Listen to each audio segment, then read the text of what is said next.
Bonjour frères et sœurs, nous sommes dimanche ce matin, dimanche, le jour de Dieu, le jour de l'Église, le jour de l'humanité, le jour qui nous rappelle toujours la résurrection du Seigneur Jésus, le jour qui nous rappelle notre résurrection en Christ Jésus.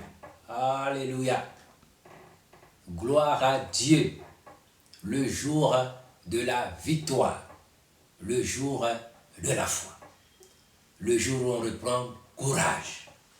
Oui, chers frères et sœurs, ce matin, c'est ton matin. C'est ton matin. Oui, hier, samedi, tu étais encore dans le tombeau avec Jésus-Christ de Nazareth. Hier, c'était encore le deuil, parce que tu étais dans le tombeau en Jésus-Christ de Nazareth. Hier, c'était la fête en enfer, parce que tu étais dans le tombeau en Jésus-Christ de Nazareth. Mais ce matin, tout à coup, gloire à Dieu. Oui, la gloire de Dieu est descendue dans ce tombeau. Tout à coup, la puissance de Dieu est descendue dans ce tombeau et tu es sorti en Jésus-Christ de Nazareth. Avec Jésus-Christ de Nazareth, tu es sorti victorieux. Gloire à Dieu. C'est ça, bien-aimé. Être en Christ, accepter Jésus-Christ en esprit et en vérité. C'est, oui, s'unir. Oui, en lui par la foi. En sa mort et ressuscité en lui et avec lui par la foi à la puissance de Dieu qu'il a ressuscité d'entre les morts. Gloire à Dieu. Gloire à Dieu. C'est ton jour, c'est mon jour. Donc nous sommes là pour proclamer la parole victorieuse de l'évangile du Seigneur Jésus-Christ. Et nous chantons dans le recueil, sur les ailes de la foi. Le cantique portant le numéro 609. Le cantique portant le numéro 609, sur les ailes de la foi. Après, nous prierons et nous aborderons notre message de ce matin, bien-aimé. Je nous donne déjà le titre de ce message-là. Il s'intitule « Le droit de guérir les malades ». Le droit de guérir les malades.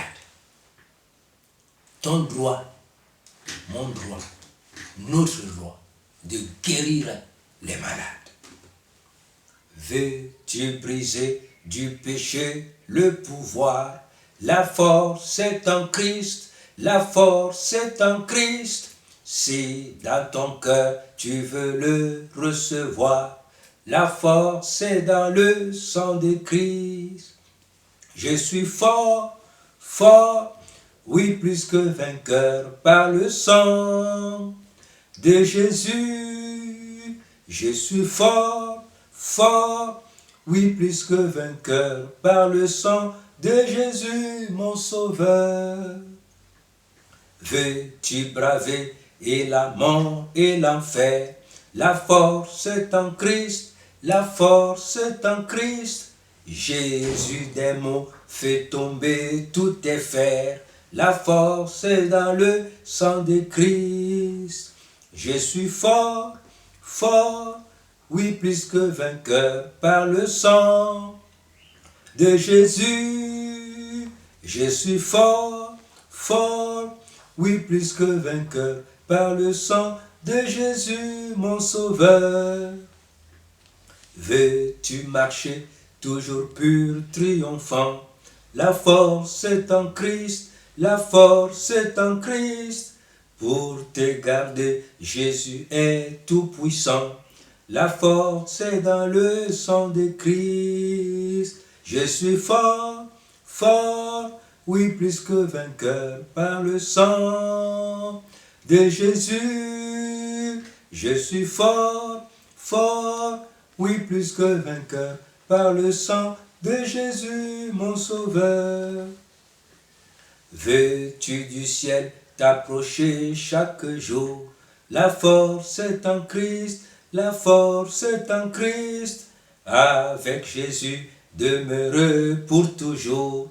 La force est dans le sang de Christ. Je suis fort, fort, oui, plus que vainqueur par le sang de Jésus. Je suis fort, fort, oui, plus que vainqueur par le sang de Jésus, mon sauveur. Je suis fort, fort, oui, plus que vainqueur par le nom de Jésus. Je suis fort, fort, oui, plus que vainqueur par le nom de Jésus, mon sauveur. Veux-tu braver et la mort et l'enfer? La force est en Christ, la force est en Christ. Jésus des mots fait tomber tous tes fers.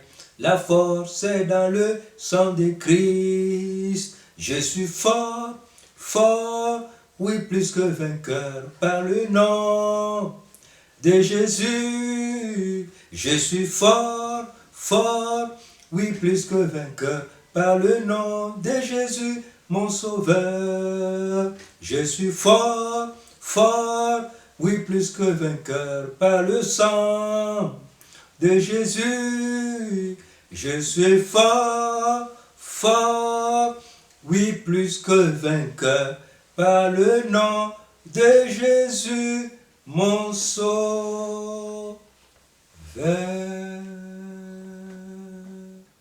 Gloire à Dieu. Gloire à Dieu. Alléluia. Nous sommes dimanche. Dimanche, chers frères et sœurs, pendant que tu es assise en train d'écouter ce message, la vie de Dieu coule sur toi. La vie de Dieu coule sur toi au nom du Seigneur Jésus-Christ. La vie de Dieu, oui, qu'elle t'embrasse. Là où tu es assise en train de suivre ce message, ce matin, au nom du Seigneur Jésus, que la vie de la résurrection, la vie qui est sortie du tombeau, la vie qui est sortie de la mort, la vie de Jésus-Christ, qu'elle soit ton partage, qu'elle t'enveloppe ce matin, au nom de Jésus, au nom de Jésus, que toute forme de mort qui t'assaille ce matin, alors que tu t'apprêtes à écouter ce message, au nom de Jésus, que cette mort te quitte maintenant, au nom de Jésus-Christ de Nazareth. Merci Seigneur, pour la vie que tu déverses sur ton peuple ce matin, le matin de gloire. À toi, Seigneur, toute la gloire, au nom de Jésus-Christ, notre berger et rédempteur. Amen. Gloire à Dieu. Gloire à Dieu. Gloire à Dieu. Merci Seigneur. Gloire à Dieu. Notre texte se trouve dans l'évangile de Matthieu au chapitre 21, les versets 23 à 27. L'évangile de Matthieu, chapitre 21, les versets 23 à 27.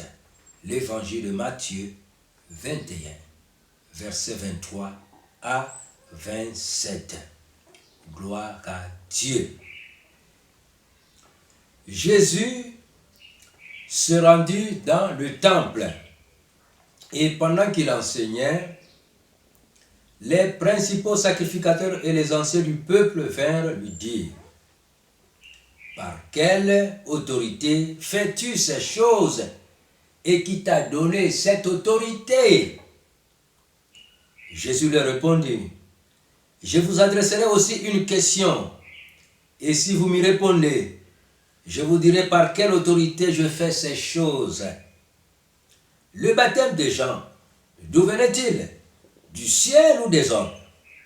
Mais ils raisonnèrent ainsi entre eux: si nous répondons du ciel, il nous dira: pourquoi donc n'avez-vous pas cru en lui? Et si nous répondons des hommes, Nous avons à craindre la foule, car tous tiennent Jean pour un prophète.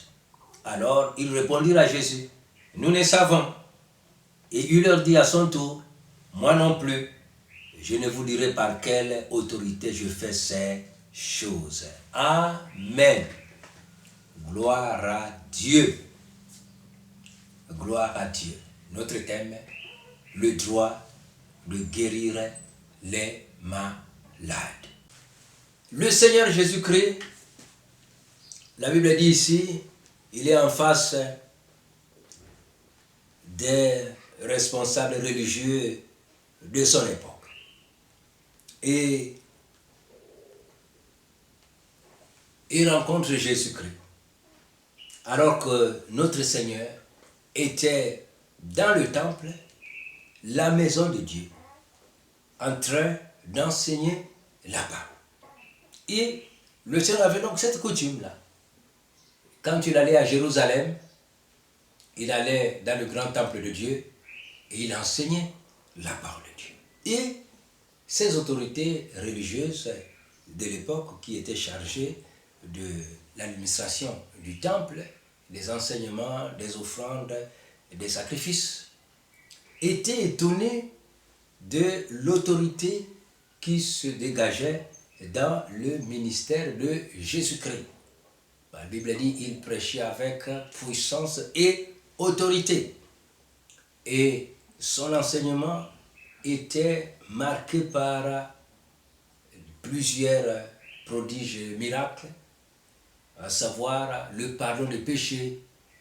Le Seigneur Jésus, au cours de son ministère, pardonnait les péchés de ceux qui s'approchaient de lui, et ce qui entraînait des vives réactions de la part des responsables religieux de l'époque qui prenaient Jésus-Christ comme un blasphémateur, oui, un hors-la-loi.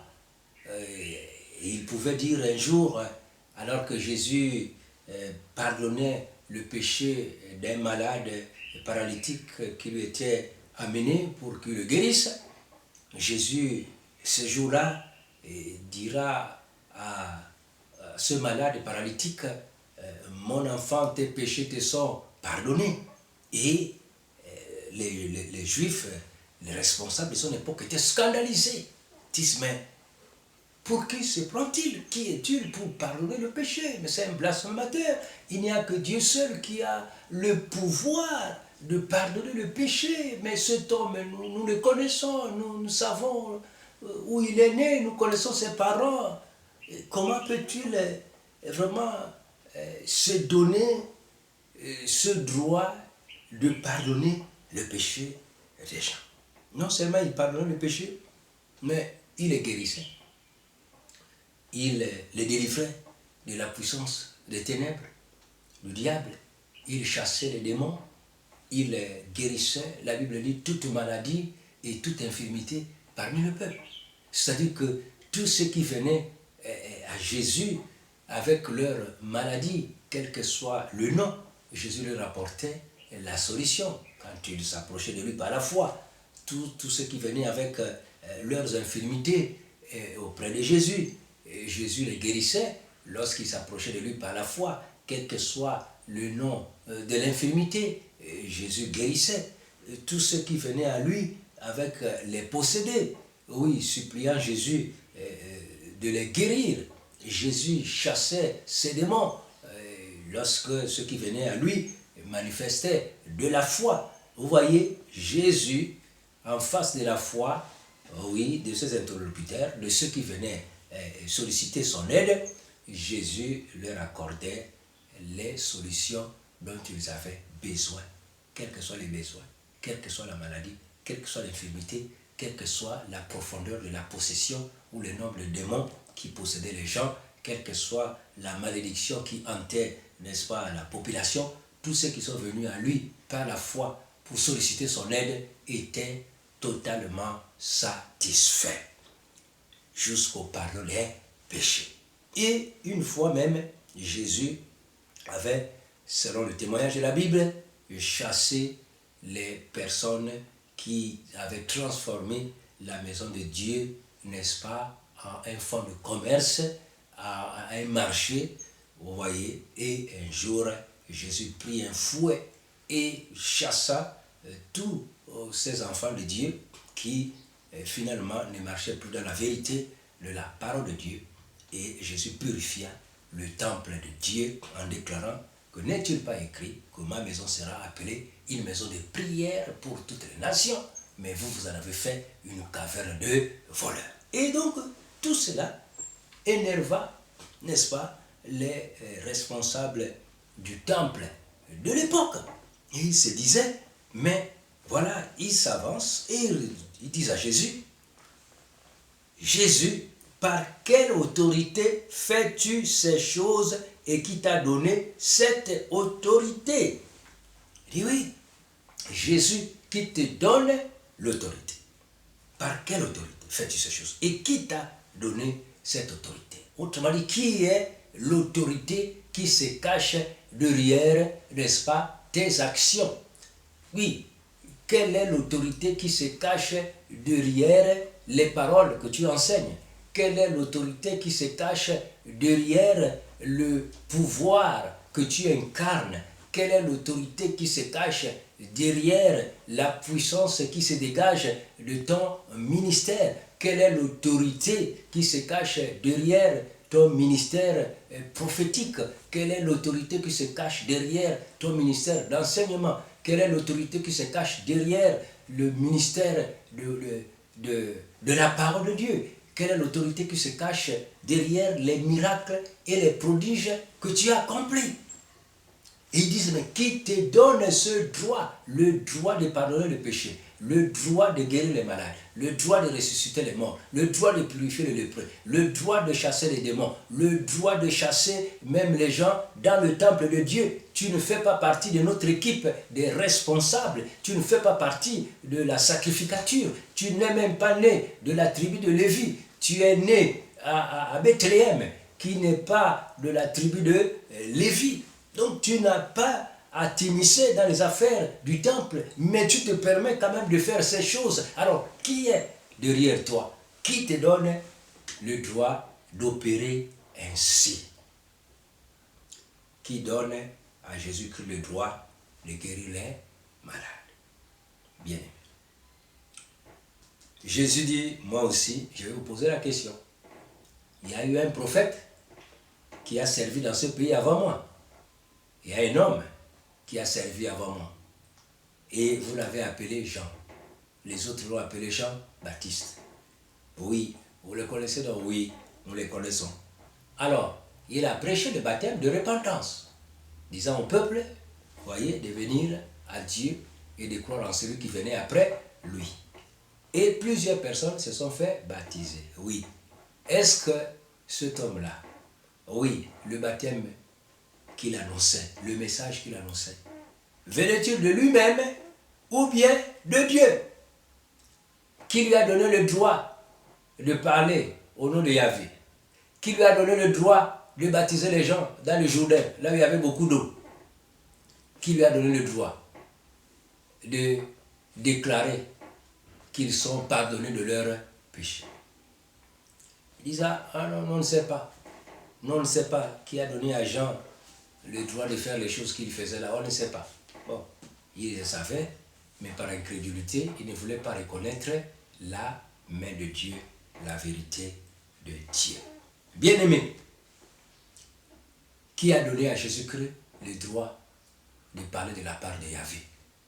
Qui a donné à Jésus-Christ le droit de pardonner les péchés? Qui a donné à Jésus-Christ le droit de guérir les malades? Qui a donné à Jésus-Christ le droit de délivrer les captifs? Qui a donné à Jésus-Christ le droit de faire du bien à la population? Qui a donné à Jésus-Christ le droit d'opérer les miracles? Vous voyez? Toujours parmi certains de ces responsables-là, vous voyez, un jour ils ont dit, oh, ce que Jésus fait là, vous ne savez pas ce qu'il fait là? Oh, mais c'est la puissance de l'ennemi qu'il utilise là. Hein? Ce n'est autre que la puissance de l'ennemi. C'est pourquoi il fait les miracles là et les prodiges. C'est la puissance de l'ennemi. Jésus dit, vous voyez? Il dit, bon, ok. Moi, vous dites que je fais cela par la puissance de l'ennemi. Mais vos propres enfants que j'ai choisis là, qui sont avec moi, et aussi, quand je les envoie travailler, vous voyez ce qu'ils font, non? Mais avec la puissance de qui font-ils les choses là? Toujours la puissance de l'ennemi. Il dit, ils seront eux-mêmes vos juges. Oui, au jugement dernier, vos propres enfants là, voilà, déposeront contre vous devant la face de Dieu. Chers frères et sœurs, oui, qui a donné à Jésus-Christ le droit de parler de la part de Dieu. Gloire à Dieu, la parole de Dieu va nous donner cette réponse. Nous lisons donc dans Luc au chapitre 4, à partir du verset 16 jusqu'au verset 21. Il s'est rendu à Nazareth où il avait été élevé et selon sa coutume, il entra dans la synagogue le jour du sabbat. Il se leva pour faire la lecture et on lui remit le livre du prophète Ésaïe. L'ayant déroulé, il trouva l'endroit où il est écrit « L'Esprit du Seigneur est sur moi, parce qu'il m'a oint pour annoncer une bonne nouvelle aux pauvres. Il m'a envoyé pour guérir ceux qui ont le cœur brisé, pour proclamer aux captifs la délivrance et aux aveugles le recouvrement de la vue, pour envoyer libres les opprimés, pour publier une année de grâce du Seigneur. » Ensuite, il roula le livre, le remit au serviteur et s'assit.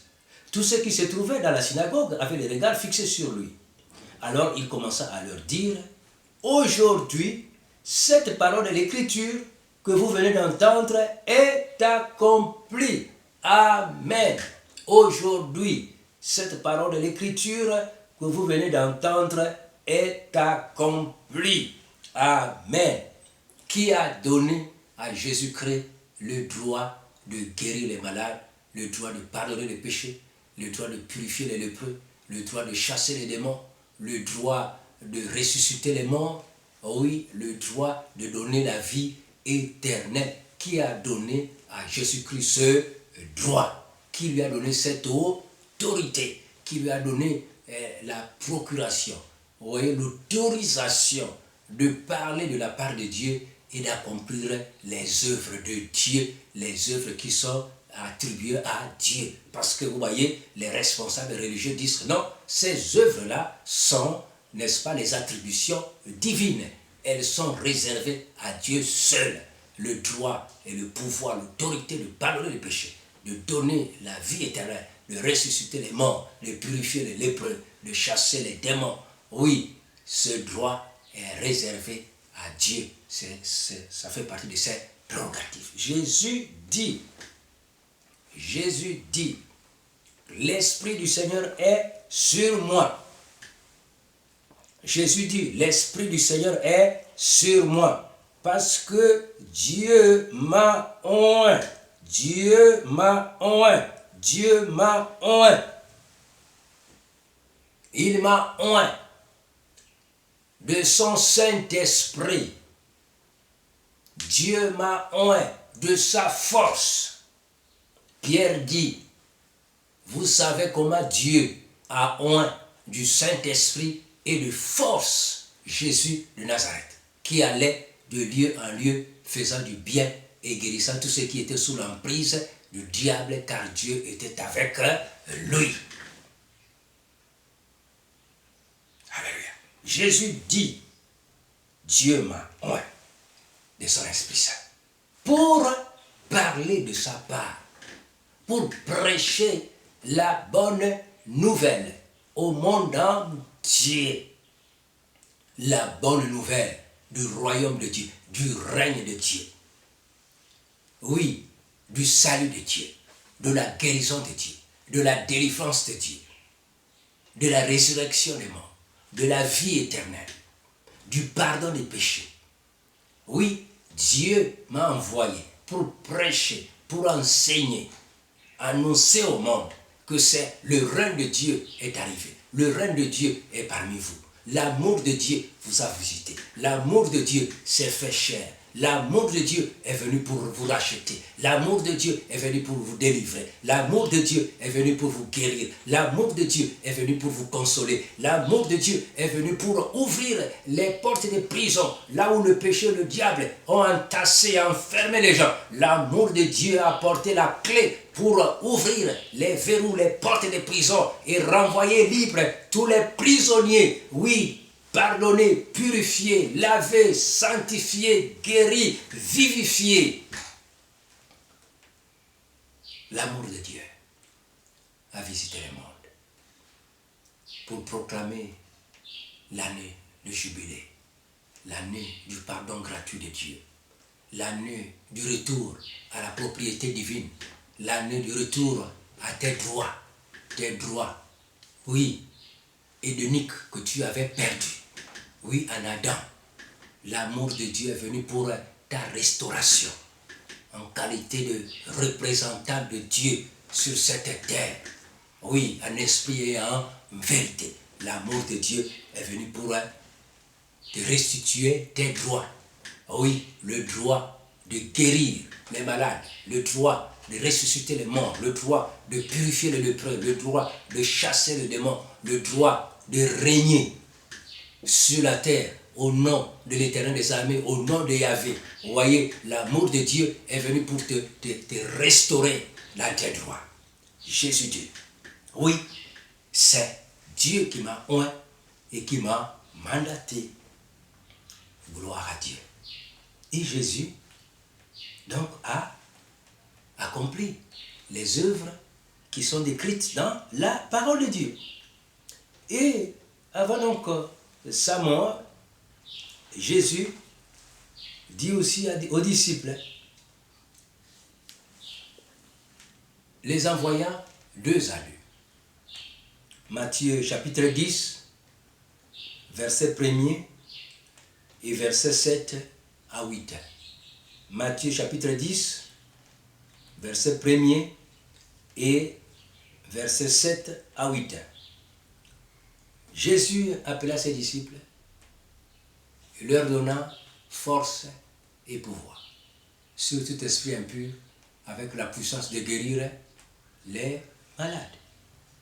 Il les envoya deux à deux prêcher le royaume de Dieu en disant, prêchez, le royaume de Dieu est proche, guérissez les malades, purifiez les lépreux, chassez les démons, ressuscitez les morts. Vous avez reçu gratuitement, donné gratuitement. Et là, il faut noter que les verbes utilisés par le Seigneur Jésus-Christ sont en impératif, en mode impératif, n'est-ce pas, dans le texte grec, le texte dans lequel le Nouveau Testament a été écrit.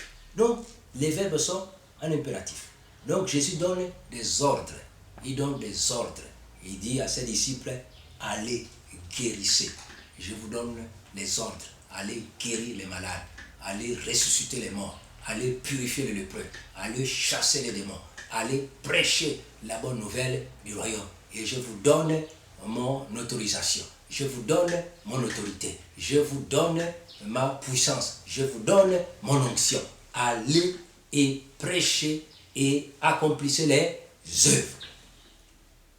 Le droit de guérir les malades. Jésus donne le droit de guérir les malades à ses disciples. Et il leur ordonne. C'est un impératif. Des ordres. Donc, c'est pour dire que c'est non négociable. Jésus leur donne le droit de guérir les malades. Et ils partirent. La Bible dit, dans Matthieu, plutôt dans Marc, chapitre 6, versets 7 à 13. Marc, chapitre 6, versets 7 à 13. La Bible dit, ils partirent et ils prêchèrent la repentance. Ils joignirent d'huile beaucoup de malades et les guérissent. Vous voyez? Donc, ils sont partis. Ils ont prêché la parole. Ils ont chassé les démons. Ils ont oint d'huile les malades. Dans le nom du Seigneur, ils les ont guéris. Et Jésus envoya encore 70 autres disciples. Dans Luc, au chapitre 10, Jésus sélectionne encore 70 autres. Il renforce le nombre de disciples. Pourquoi? Parce que la moisson est grande, mais il y a peu d'ouvriers. Il a commencé avec les 12, là il a maintenant 70. Gloire à Dieu. 70 ouvriers. Les envoyait toujours 2 à 2. Ça fait 35 équipes, vous voyez, d'action. Équipe de Jésus-Christ, équipe missionnaire. 35. Une équipe de 2 personnes. Et Jésus leur donna la même chose. Force et pouvoir sur les esprits impurs, avec la puissance de guérir toute maladie et toute infirmité. Ils partirent et ils prêchèrent le royaume de Dieu. Ensuite, ils revinrent dans Luc chapitre 10, versets 17 à 19. Ils sont revenus et ils dirent à Jésus-Christ, « Seigneur, les démons même nous sont soumis en ton nom. » Jésus leur dit, « Je voyais Satan tomber du ciel comme un éclair. Voici, je vous ai donné le pouvoir de marcher sur les serpents, les scorpions et sur toute la puissance de l'ennemi, et rien ne pourra vous nuire. » Et Jésus ensuite tressaillit de joie et d'allégresse en réalisant que les disciples ont commencé à comprendre, n'est-ce pas, la responsabilité, la notion de la délégation. Le Père a envoyé Jésus-Christ, Jésus envoie les 12 disciples, les 12 disciples rendent compte de leur mission, que ça a marché, Jésus-Christ, en ton nom, nous avons exercé notre droit de guérir les malades spirituels, possédés de démons, comme les malades, n'est-ce pas, cliniques, qui ont des maladies cliniques.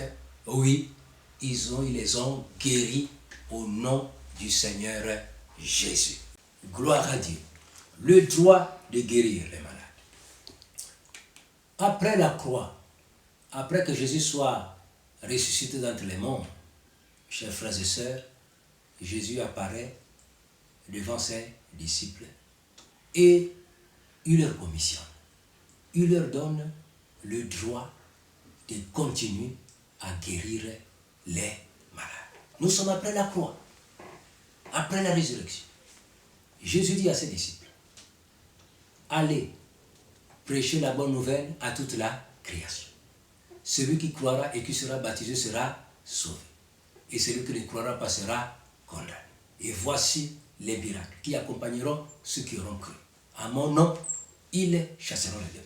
Ils parleront de nouvelles langues. Ils saisiront les serpents. S'ils boivent quelques breuvages mortels, il ne leur fera pas de mal.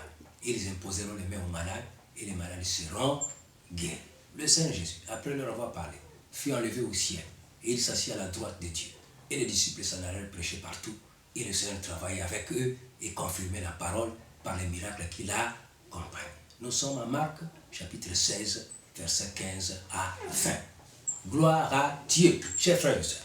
Après la croix, Jésus réitère ce droit, oui, de guérir les malades auprès de ses disciples. Il leur dit, je vous redonne ce droit. Vous l'avez avant la croix. Je suis ressuscité d'entre les morts. Ne croyez pas que ce droit vous a été enlevé. Non, je confirme, après ma mort et ma résurrection, je confirme ce droit. Je vous le donne. Le droit de parler à mon nom. Le droit de prêcher la bonne nouvelle à mon nom. Le droit de guérir les malades à mon nom. Le droit de ressusciter les morts, de purifier les lépreux, de chasser les démons. Le droit, oui, de pardonner les péchés à mon nom, c'est-à-dire qu'au nom de l'évangile. Jésus, je vous le donne. Comme le Père m'a envoyé, moi aussi je vous envoie. Gloire à Dieu, chers frères et sœurs. Ce droit, il est donné aux apôtres de Jésus. Et ce droit également est donné à tous les autres chrétiens. Vous voyez, les gens diraient, ah oui, les apôtres étaient avec Jésus, c'est normal, parce que c'était ses successeurs. Voilà pourquoi Jésus les a commissionnés. Non, la Bible dit dans Marc, ce passage-là que nous venons de lire, Marc 16, 15 à 20, Jésus dit, voici les miracles qui accompagneront ceux qui auront cru. Là, il parle, n'est-ce pas, d'une bénédiction qui est réservée à ceux qui viendraient après la prédication des apôtres. Les apôtres, bien sûr, étant présents, ont reçu, n'est-ce pas, ce droit, mais la promesse dit aussi à ceux qui se convertiront au travers de leur ministère, à d'aussi grand nombre que le Seigneur notre Dieu les appellera. Gloire à Dieu. Et aujourd'hui, tu as été appelé par Dieu pour faire partie de ses enfants, de la famille de Dieu, en Christ Jésus. Aujourd'hui, tu as reçu également le droit de guérir les malades au nom de Jésus. Pierre pouvait dire, je n'ai ni argent ni or, mais ce que j'ai, je te le donne au nom de Jésus-Christ de Nazareth, lève-toi et marche. Paul pouvait dire à une dame, possédée d'un esprit de python, je t'ordonne au nom de Jésus-Christ de sortir d'elle. Et le python est sorti, l'esprit bien sûr du diable, matérialisé sous la forme du python, est sorti de cette femme-là et elle fut délivrée. Oui, chers frères et sœurs, nous sommes dimanche aujourd'hui. Aujourd'hui c'est dimanche. Et aujourd'hui, la Bible nous dit que tu as le droit de guérir les malades au nom du Seigneur Jésus-Christ. Que j'ai le droit de guérir les malades au nom du Seigneur Jésus-Christ. Toi, chrétien, moi, chrétien, toi, sœur en Christ, moi, frère en Christ, toi, serviteur de Dieu, moi, serviteur de Dieu, toi, servante du Seigneur, moi, oui, serviteur de Dieu. Nous avons tous le droit de guérir les malades au nom du Seigneur Jésus. Qui nous donne ce droit? Le sang de Jésus qui a coulé sur la croix de Golgotha donne à l'Église ce droit d'agir au nom de l'Éternel. Oui, le sang qui a coulé sur la croix de Golgotha. Jésus a offert sa vie en rançon pour la délivrance du monde, ainsi donnant à l'Église, aux serviteurs, aux servantes, au peuple de Dieu, le droit légitime de parler en son nom, de guérir les malades en son nom, de purifier les lépreux, de chasser les démons, de ressusciter les morts en son nom. Alors donc tu as ce droit ce matin, frères et sœurs, tu as le droit. Si tu ne l'utilises pas, ce n'est pas la faute de Dieu. On a posé à Jésus la question. Jésus n'a pas répondu à ces hommes-là parce qu'ils étaient incrédules. Mais Jésus a répondu à la synagogue, à qui voulait l'entendre et le savoir. Il dit, je fais ces choses-là par l'Esprit de Dieu qui est sur moi, parce que Dieu m'a oint effectivement pour faire du bien à l'humanité, pour lui donner la vie et la vie en abondance. Et donc, toi qui te donne ce droit, c'est Jésus-Christ te donne le droit. Il dit dans Jean chapitre 20, le verset 19 à 23. Jean chapitre 20, verset 19 à 23. Comme le Père m'a envoyé, moi aussi je vous envoie. Comme le Père a envoyé Jésus-Christ, Jésus-Christ aussi nous envoie pour parler en son nom, pour prêcher en son nom la bonne nouvelle du royaume et pour guérir les malades en son nom, au nom du Seigneur Jésus-Christ. Voilà l'autorité qui est derrière nous. L'autorité du sang de Jésus. L'autorité qui est derrière nous. L'autorité de Jésus-Christ. L'autorité qui est derrière nous. L'autorité de Dieu le Père. L'autorité qui est derrière nous. L'autorité du Saint-Esprit. L'autorité qui est derrière nous. L'autorité du royaume de Dieu. Le ciel tout entier est derrière nous. La puissance du Saint-Esprit nous assiste. La puissance de la résurrection de Jésus-Christ nous assiste. Et cette puissance est supérieure à celle de l'ennemi. C'est cette puissance que le Saint-Esprit a déclenchée pour sortir et Jésus, et toi et moi, en Jésus-Christ, d'entre les morts. Gloire à Dieu. Et c'est cette puissance-là, par elle, nous régnons ce matin. Nos prières, par le nom de Jésus-Christ, sont soutenues, exaucées au travers de cette puissance, celle de la résurrection de Jésus, la puissance du dimanche matin que le Saint-Esprit a déclenché de la part de Dieu le Père. Gloire à Dieu. Gloire à Dieu. Nous allons prier. Seigneur Jésus-Christ, ce matin, tu nous rappelles que tu as donné à chacun de nous, à ton peuple, à l'Église, collectivement, et à chaque bien-aimé du Seigneur individuellement, le droit de parler en ton nom, le droit d'annoncer la bonne nouvelle en ton nom, le droit de guérir les malades en ton nom, le droit de purifier les lépreux, de chasser les démons, oui, de ressusciter les morts en ton nom. Oui, ce matin, Seigneur, oui, nous reconnaissons avoir reçu de toi ce droit. Nous reconnaissons avoir reçu de toi l'onction nécessaire. Oui, par le baptême du Saint-Esprit. Oui, par le Saint-Esprit qui est en nous et sur nous. Seigneur, tu nous apportes, oui, la puissance nécessaire pour soutenir, oui, le ministère, le service chrétien, le service du disciple. Merci, notre Dieu. Ce matin, oui, par ta bénédiction, nous prenons l'engagement solennel, Seigneur, de parler de ta part et de guérir les malades. Au nom du Seigneur Jésus-Christ. Merci, Seigneur. Aussi ce matin, oui, ce matin, par le droit que tu me confères, je prie maintenant que ceux qui écoutent ce message et qui sont malades, ce matin, je vous guéris au nom du Seigneur Jésus-Christ. Je te guéris au nom de Jésus-Christ. Reçois ta guérison maintenant. Je te guéris maintenant, quelle que soit ta maladie, au nom de Jésus. Je te guéris au nom de Jésus-Christ. Que ta santé soit ressuscitée d'entre les morts au nom de Jésus-Christ de Nazareth. Oui, que tout esprit impur qui t'assaille, je t'ordonne, esprit impur, de sortir de cet homme au nom de Jésus. Je t'ordonne, esprit impur, de sortir de cette femme au nom de Jésus. Je t'ordonne, esprit impur, de sortir de cet enfant au nom de Jésus-Christ de Nazareth. Gloire à Dieu. Seigneur, je te remercie pour les guérisons que tu distribues en ce moment, en abondance, sur le peuple de Dieu. Merci, Père. Au nom du Seigneur Jésus-Christ. Amen.